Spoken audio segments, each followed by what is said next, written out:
All right, and welcome into the Fantasy Pros Fantasy Football Podcast. It's the Week 12 primer episode. So, of course, we've got our top 6 sleeper starts with matchups to exploit. I'm your host, Seth Woolcock, and rocking and rolling with me is a man who has certainly been in the lab over the last few days, cooking up this week's primer. He's Derek Brown. D-Bro, how are you today, man?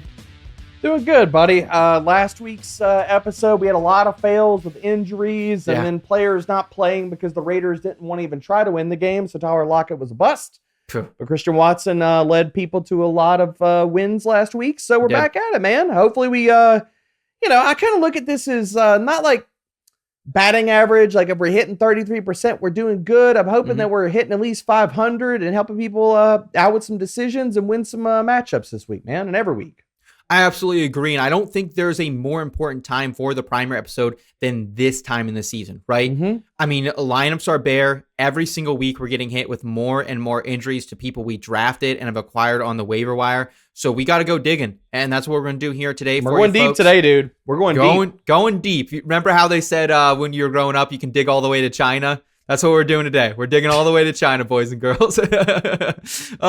And before we jump in, a quick shout out to everyone who is joining us either on the Fantasy Pros YouTube channel or the audio feed. Thank you so much for all the support this season. We see you. We appreciate you. Please do us a quick favor. Give this video a thumbs up and subscribe to the channel if you're new. Help us get to 300,000 subscribers by the end of the season. We'd really appreciate that. And if you want a chance to win a signed Justin Jefferson's Minnesota Vikings jersey for absolutely free, courtesy of our friends over at pristineauction.com. All you need to do is head to fantasypros.com/contest, complete the form, and either A, go ahead and download the free Fantasy Pros app, B, leave a review for the Fantasy Pros Fantasy Football Podcast, or C, follow us on X, Instagram, or TikTok. We are at Fantasy Pros. The more actions you complete, the more entries you're going to receive, and we will announce a winner right here on the program in the near future. So if you're watching on YouTube, be sure to ring the bell so you can be alerted when new episodes are up and to claim your prize if you are that lucky winner.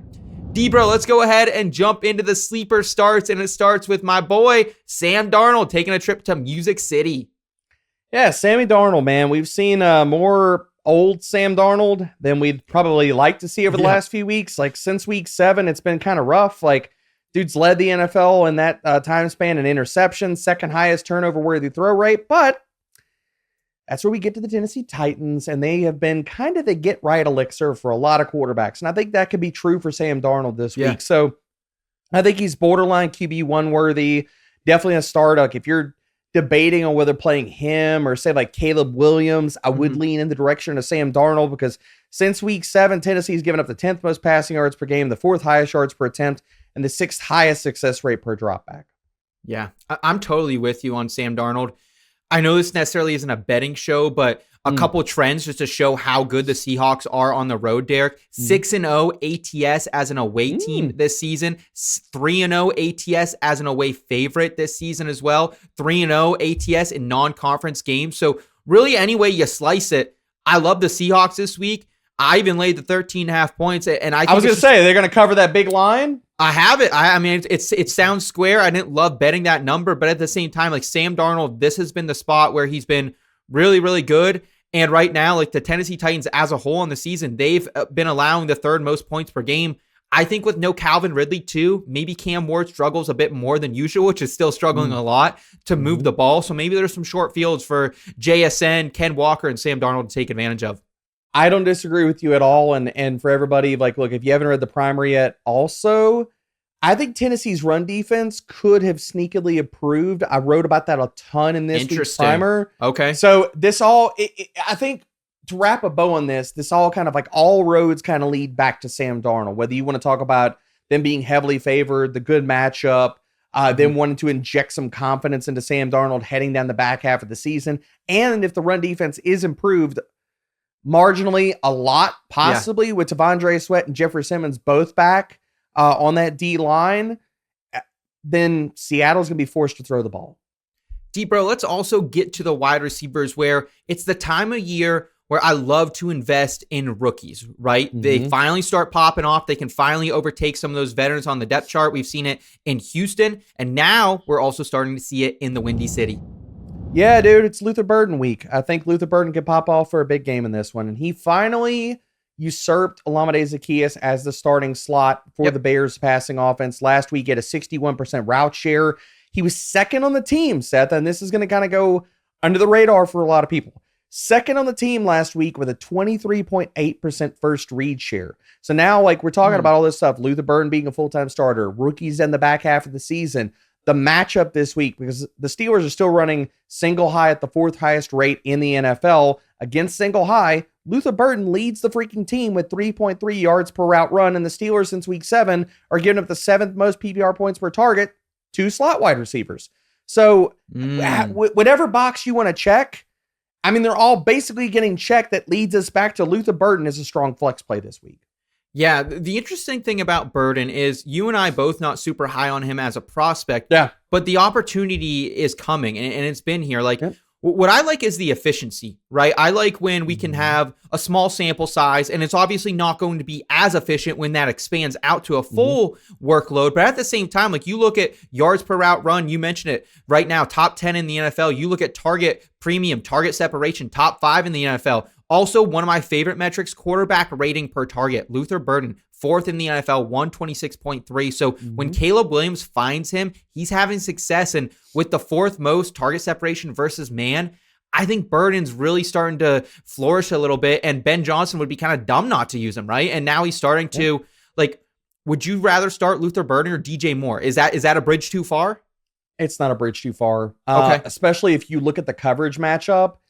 DJ Moore has been a ghost against single high.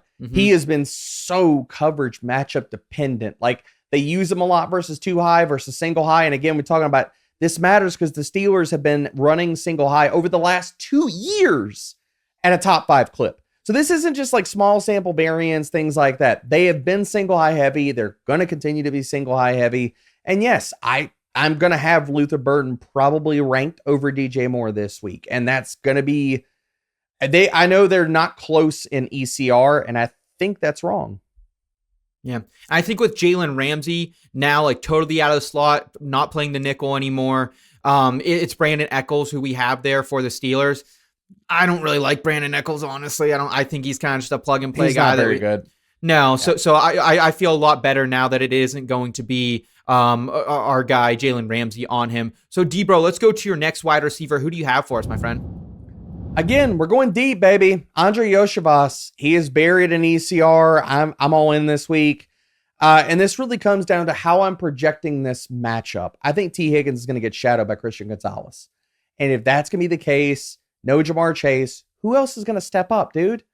I think Andrei Iosivas is the clear guy to step up in this offense. It's got to be him, and it's got to be Chase Brown a ton this week. And Iosivas, he hasn't done much throughout the entirety of the season. I'm not going to push back on anybody about that. But the matchup is right, and target's got to go somewhere, man. So, like, is it Noah Fant? Like, he's not running a full-time route share. Well, okay, then it's probably Iosivas, and the matchup is good, dude. Since week 7, the New England Patriots are 16th in receiving yards per game allowed to the slot. Okay, that doesn't jump off the page, but they're allowing the 8th highest PPR points per target to slot wide receivers. Wow. So, shadow targets moving in his direction. No Jamar Chase.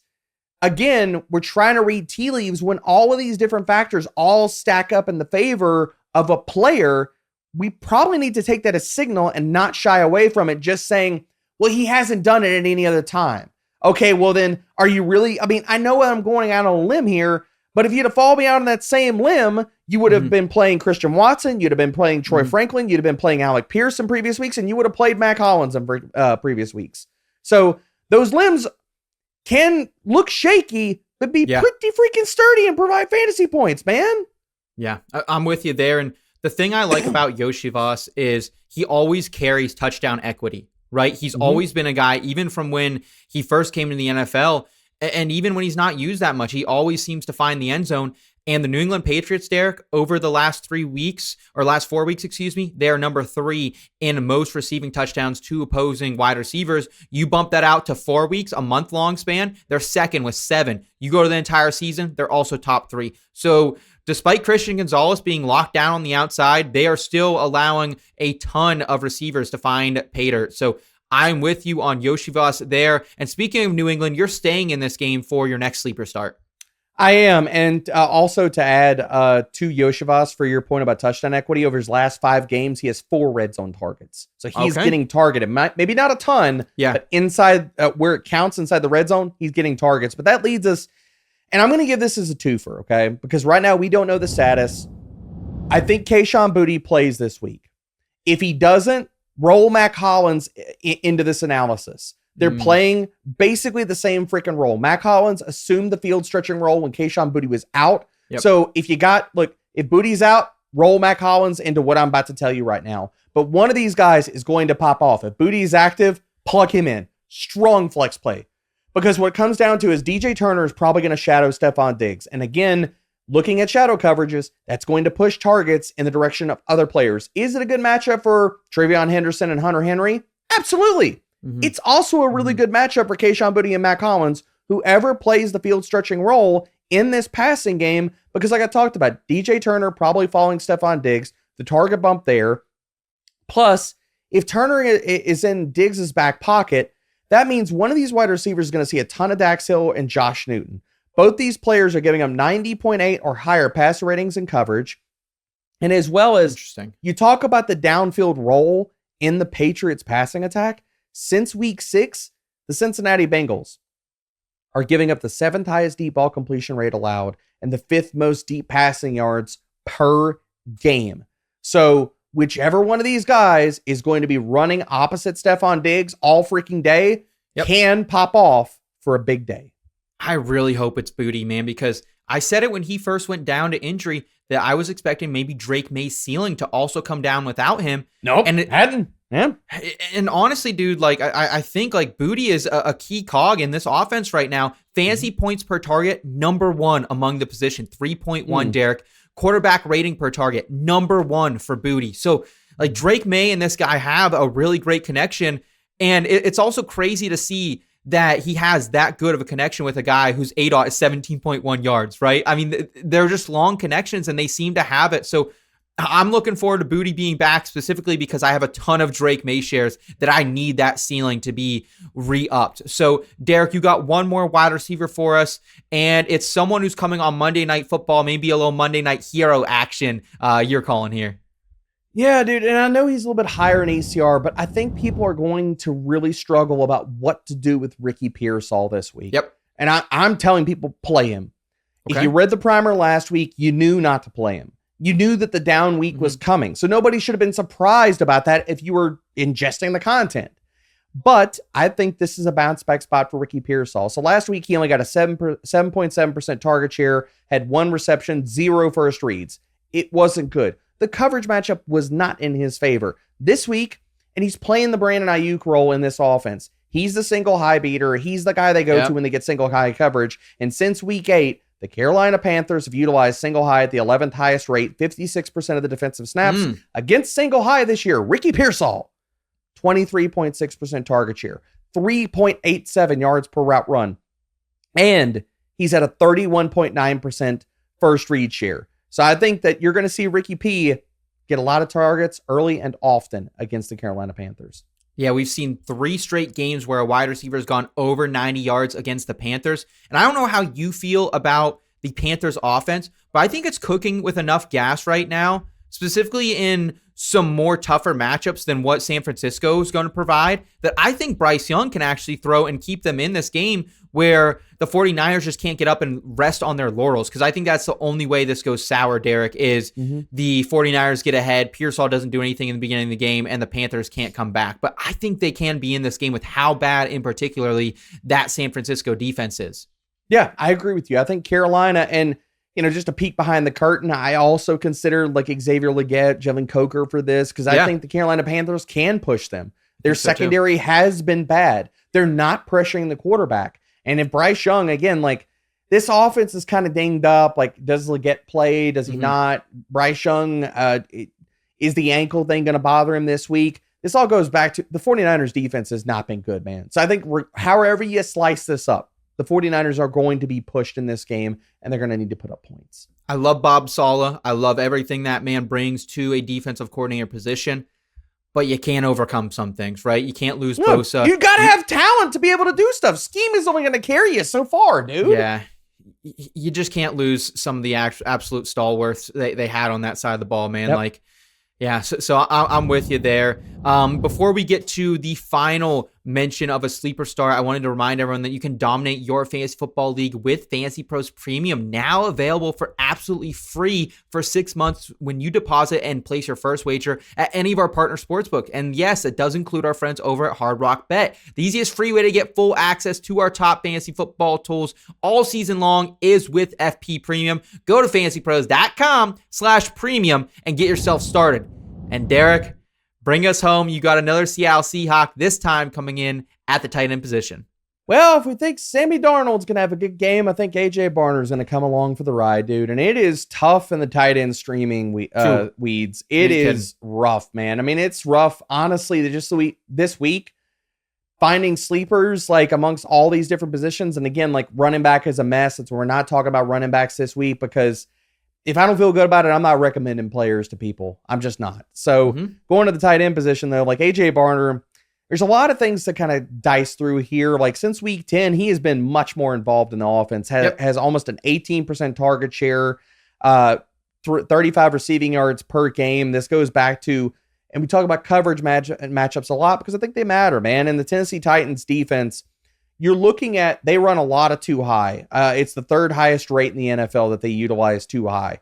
Cooper Kupp, Rashid Shaheed have been more on the single high spectrum. They're not getting used a ton. It's been a crap ton of JSN, but over the last 2 weeks with Rashid Shaheed there, you're seeing A.J. Barner get more work against too high coverage. And then I think they're going to see that a ton this week. So like over the last 2 games, A.J. Barner has had a 33% target per route run rate versus too high with 2.2 yards per route run.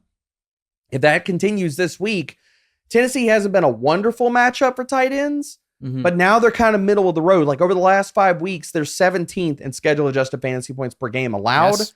Ball's got to go somewhere. I think Darnold's going to have a big game. I do think that A.J. Barner is hopping in the car and they're riding along together this week.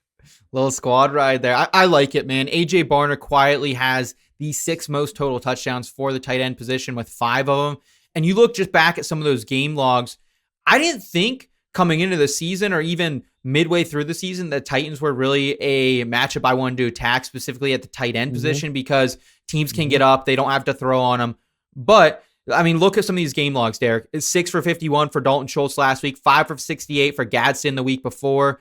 But the week prior to that, 4 for 53 for Tyler Warren. We'll take that. Austin Hooper found the end zone. Also had Hunter Henry go over 4 for 33 against the Patriots and the Tennessee Titans. And then 5 for 50 and 1 for Michael Mayer. So, like, all the game logs line up here, too. We just got to hope that A.J. Barner can have a little more consistency, because monster game last week, but I think it was almost close to a donut the week before. So we just kind of have to hope and pray a little bit that everything lines up, because A.J. Barner, he's talented, man. He's very, very talented. I liked him coming out of the draft process out of Michigan a couple of years ago, and now seeing him develop into almost an every down tight end with how elite of a blocker he is as well has been very, very fun to watch.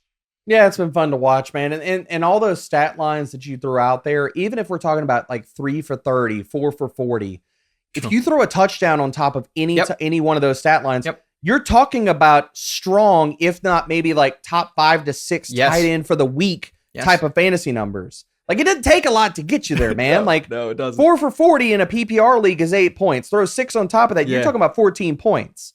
So that is an easy top 12 score for the week. Yeah, I'm there with you. Derek, great stuff as always, both in the written version and the audio and video version of the primer. We appreciate all the work you do for us here at Fantasy Pros. That is going to do it for us, though, on this episode of the Fantasy Pros Fantasy Football Podcast. Go ahead, comment down below your favorite Week 12 sleeper starts. We want to hear from you. And while you're here, make sure you're smashing that like button and subscribing to the channel if you're new. For Downtown Derek Brown, I'm Seth Woolcock. Take care, y'all.